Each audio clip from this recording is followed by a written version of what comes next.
ನಮಸ್ಕಾರ, ಆರ್ಜಿ ನ್ಯೂಸ್ಗೆ ಸ್ವಾಗತ. ನಾನು ಶ್ರೀದೇವಿ. ಬನ್ನಿ ಇಂದಿನ ಮುಖ್ಯಾಂಶಗಳನ್ನು ನೋಡೋಣ. ಮಹಾಶಿವರಾತ್ರಿಯ ದಿನದಂದು ಮಹಾದೇವ ದೇವಾಲಯದಲ್ಲಿ ಉದ್ದನೆಯ ಭಕ್ತಾದಿಗಳ ಸರತಿ ಸಾಲು. ಚಿಕ್ಕೋಡಿಯಲ್ಲಿ ಮಹಾಶಿವರಾತ್ರಿಯ ಸಂದರ್ಭದಲ್ಲಿ ಚಿಕ್ಕೋಡಿ ಪಟ್ಟಣದ ಹೊಸಪೇಟ ಗಲ್ಲಿಯಲ್ಲಿರುವ ಉತ್ತರ ಕರ್ನಾಟಕದಲ್ಲಿ ಪ್ರಸಿದ್ಧವಾಗಿರುವ ಶ್ರೀ ಮಹಾದೇವ ದೇವಾಲಯದಲ್ಲಿ ಭಕ್ತರ ನಂಬಿಕೆ ಮತ್ತು ಭಕ್ತಿಯ ಅದ್ಭುತ ನೋಟ ಕಂಡುಬರುತ್ತಿದೆ. ಇವತ್ತಿನ ಈ ಸಂಭ್ರಮದಲ್ಲಿ ಶ್ರೀ ಮಹಾದೇವನ ದರ್ಶನ ಪಡೆಯಲು ಭಕ್ತರ ಅಪಾರ ಜನಸಮೂಹ ಸೇರಿರುವುದು ಕಂಡುಬರುತ್ತದೆ. ಶಿವನಿಗೆ ನೀರು ಮತ್ತು ಹಾಲು ಅರ್ಪಿಸಿ ಎಲ್ಲ ಸಕಲ ಪೂಜೆಯ ಸಾಮಗ್ರಿಗಳೊಂದಿಗೆ ಪೂಜಾ ಕಾರ್ಯಕ್ರಮ ನಡೆಯಿತು. ನಂತರ ಶಿವನ ಅಭಿಷೇಕ ಹಾಗೂ ದೇವಸ್ಥಾನದ ಕಮಿಟಿ ಮಂಡಳಿ ಹಾಗೂ ಭಕ್ತಾದಿಗಳ ಉಪಸ್ಥಿತಿಯಲ್ಲಿ ಮಹಾದೇವನ ಮೆರವಣಿಗೆ ಮಾಡಲಾಯಿತು. ಭಕ್ತರು ಸರತಿ ಸಾಲಿನಲ್ಲಿ ನಿಂತಿರುವುದು ಕಂಡುಬಂದಿತು. ದೇವಾಲಯದ ಅಂಗಳವು ಶಿವನ ಮಂತ್ರಗಳಿಂದ ಪ್ರತಿಧ್ವನಿಸಿತು. ನಂತರ ಭಕ್ತಾದಿಗಳಿಗೆ ದರ್ಶನ ಪ್ರಸಾದ ಅರ್ಪಣೆ ನಡೆಯಿತು. ಪ್ರತಿ ವರ್ಷದಂತೆ ಈ ವರ್ಷವೂ ಮಹಾಶಿವರಾತ್ರಿ ಹಬ್ಬವನ್ನು ಆಚರಿಸಲಾಗುತ್ತಿದೆ ಎಂದು ಶ್ರೀ ಮಹಾದೇವ್ ಟ್ರಸ್ಟ್ ಸಮಿತಿಯ ಮಾಜಿ ಅಧ್ಯಕ್ಷರು ರವಿ ಹಂಪಣ್ಣವರ್ ತಿಳಿಸಿದರು. ಪ್ರತಿ ವರ್ಷದಂತೆ ಈ ವರ್ಷವೂ ಶ್ರೀ ಮಹಾದೇವ ಮಂದಿರದಲ್ಲಿ ಶಿವರಾತ್ರಿ ಮಹೋತ್ಸವ ಆಚರಿಸುತ್ತಿದ್ದೇವೆ ಹಾಗೂ ನಾಳೆ ಮಹಾಪ್ರಸಾದ ಇದೆ.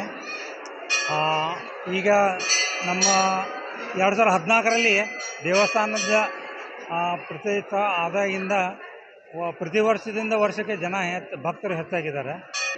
ನಂತರ ನಮ್ಮ ವಾಹಿನಿಯೊಂದಿಗೆ ಮಾತನಾಡಿದ ನಿತ್ಯ ಮಹಾದೇವನ ಅರ್ಚಕರು ಶ್ರೀ ಎಸ್ ಶಿವಶಂಕರ್ ಶಾಸ್ತ್ರಿ ಹಿರೇಮಠ ಅವರು, ಶ್ರೀ ಮಹಾದೇವ ದೇವಾಲಯವು 3 ಲಿಂಗಗಳ ಸಂಗಮವನ್ನು ಹೊಂದಿರುವ ಭವ್ಯ ಮತ್ತು ಸುಂದರವಾದ ದೇವಾಲಯವಾಗಿದೆ. ಈ ದೇವಾಲಯವು ಪ್ರಾಚೀನ ಕಾಲದಿಂದಲೂ ಪ್ರಸಿದ್ಧವಾಗಿದ್ದು ಅಂದಿನಿಂದ ಭಕ್ತರು ಭಕ್ತಿಯಿಂದ ಪೂಜೆ, ಅಭಿಷೇಕ ಮತ್ತು ನೈವೇದ್ಯಗಳನ್ನು ನಡೆಸುತ್ತಿದ್ದಾರೆ ಎಂದರು. ಶ್ರೀ ಗುರುಭ್ಯೋ ನಮಃ. ನಾಡಿನ ಎಲ್ಲ ಸಮಸ್ತ ಜನತೆಗೆ ಮಹಾಶಿವರಾತ್ರಿ ಹಬ್ಬದ ಶುಭಾಶಯಗಳು. ಶ್ರೀ ಮಹಾದೇವ ದೇವಸ್ಥಾನ ತ್ರಿಲಿಂಗ ದೇವಸ್ಥಾನ ಇದು ಬಹಳ ಪುರಾತನವಾಗಿರ್ತಕ್ಕಂಥ ದೇವಸ್ಥಾನ. ಇದು ಪ್ರಾಚೀನವಾಗಿರ್ತಕ್ಕಂಥ ದೇವಸ್ಥಾನ.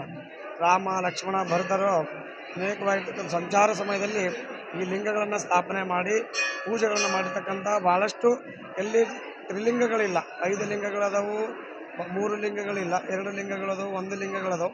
ಅದಕ್ಕೆ ಈ ತ್ರಿಲಿಂಗ ಇರ್ತಕ್ಕಂಥದ್ದೇ ವಿಶೇಷವಾಗಿರ್ತಕ್ಕಂಥದ್ದು. ಇದು ಪವಿತ್ರವಾಗಿರ್ತಕ್ಕಂಥ ಪುಣ್ಯಕ್ಷೇತ್ರ. ಈಗ ಸುಮಾರು 20 ವರ್ಷಗಳ ನಂತರ ನಿರಂತರವಾಗಿ ಕಮಿಟಿಯವರು ಏನಿದ್ದಿದ್ದಿಲ್ಲ, ಇದೆಲ್ಲ ಅಭಿವೃದ್ಧಿ ಇದ್ದಿದ್ದಿಲ್ಲ. ದೇವಸ್ಥಾನ ಪೂರ್ಣ ನೆದೆಗುಂದಿತ್ತು. ಅದಕ್ಕಾಗಿ ಎಲ್ಲ ಭಕ್ತರ ಸಹಾಯದಿಂದ ಕಮಿಟಿಯವರು ಭಾಳಷ್ಟು ಶ್ರಮ ವಹಿಸಿ ಅಂದಿನಿಂದ ಇಂದಿನವರೆಗೆ ಇದೇನೂ ಇಲ್ಲದಿಲ್ಲ, ಭಾಳಷ್ಟು ಎಲ್ಲ ಜೀರ್ಣೋದ್ಧಾರ ಮಾಡಿ ಭಕ್ತರಿಂದ ಅನೇಕ ಥರದ ದವಸ ಧಾನ್ಯಗಳನ್ನು, ಹಣಗಳನ್ನು ಸಂಪಾದನೆ ಮಾಡಿಕೊಂಡು ರಾಜಕೀಯ ಅನೇಕ ಸಮಾಜದ ಎಲ್ಲ ಭಕ್ತರು ಕೂಡ ಇದಕ್ಕೆ ಕಾಣಿಕೆ ಸಲ್ಲಿಸಿದ್ದಾರೆ. ಅದಕ್ಕಾಗಿ ಅವರೆಲ್ಲ ಸಹಕಾರದಿಂದ ಇವತ್ತಿನ ದಿವಸ ಕಲ್ಯಾಣ ಮಂಟಪ ಆಗಿದೆ, ದೇವಸ್ಥಾನಕ್ಕಾಗಿದೆ. ಇಲ್ಲೆಲ್ಲ ಅಂದರೆ ಎಲ್ಲ ಥರದ ಮಂಗಲ ಕಾರ್ಯಗಳಿಗೆ ಭಕ್ತರಿಗೆ ಅನುಕೂಲ ಆಗೋ ಸಲುವಾಗಿ ಭಾಳಷ್ಟು ಕಡಿಮೆ ರೇಟಿನಲ್ಲಿ ಅನುಕೂಲ ಆಗೋ ಸಲುವಾಗಿ ಮಂಗಲ ಕಾರ್ಯಗಳಿಗೆ ಅನುಕೂಲ ಮಾಡಿಕೊಟ್ಟಿದ್ದಾರೆ.